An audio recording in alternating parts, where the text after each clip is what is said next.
Hello, I'm glad to see you on my channel. Today we are going to talk about complicated relationship with my mother-in-law.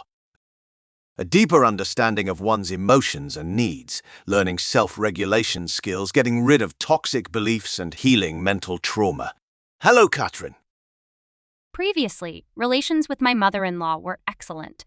She just occasionally visited us, and my husband and I live separately from his parents.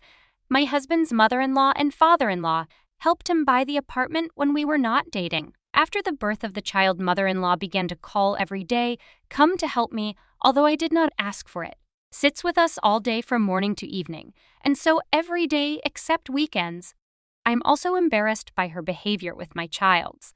She grabs him without permission faster than me, carries him in her arms all the time. If I ask her not to do something, she doesn't listen to me, like washing dishes. One day I told her she doesn't need to sit with me anymore. She apparently took offense, stopped calling. How to build a relationship if a person doesn't hear you, and what to do if there is too much help. Mother-in-law is a wonderful person, and she has a long-awaited grandson, but such rescue and imposition of help very undermine the relationship.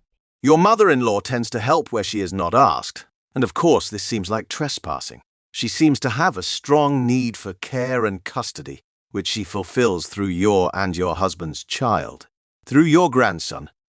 She does this through the role of rescuer, although she doesn't actually help as much as she probably thinks she does herself. From which of her own worries and fears she switches to her grandson. One can only wonder, how does your husband feel about this? Have you talked to him about it, and has he heard you with your concerns? Are you both too afraid to reject his mom? Catherine, in your relationship with your mother-in-law, of course there is a context, a weighty condition. About it at the beginning of the letter you mention.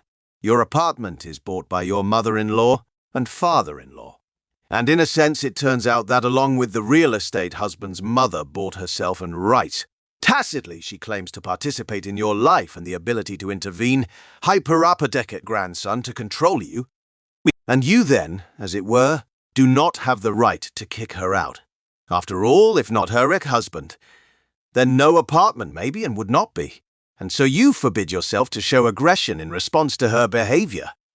Because that is the condition of the game.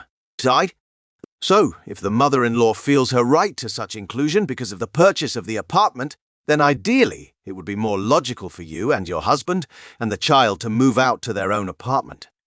But that's not so easy, if only because of real estate prices.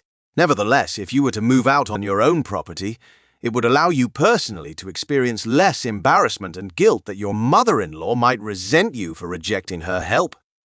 In fact, you continue to live in the apartment. Then it remains to try to negotiate, perhaps through temporary conflicts. What can be done? Uncover what exactly you are experiencing in your relationship with your mother-in-law. What are your experiences?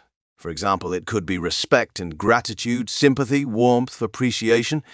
Determine which of her actions cause you other feelings. Irritation, anger, frustration, resentment. No. Find out exactly what you want to set boundaries on. Time, territory, specific actions.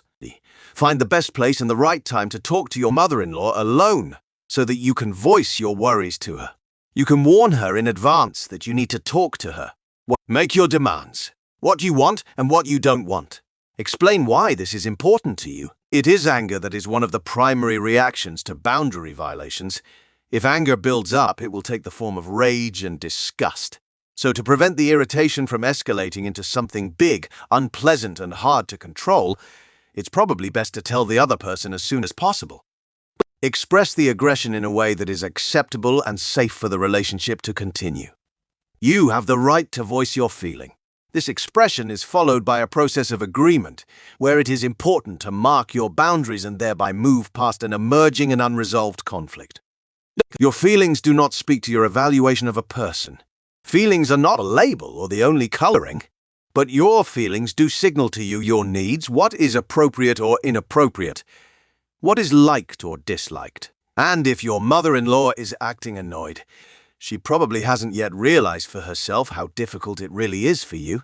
You are both two adults and independent people, and help is only accepted when it is really needed, not when it is overfed. Thanks for watching the video. Don't forget to like and subscribe to the channel. See you soon!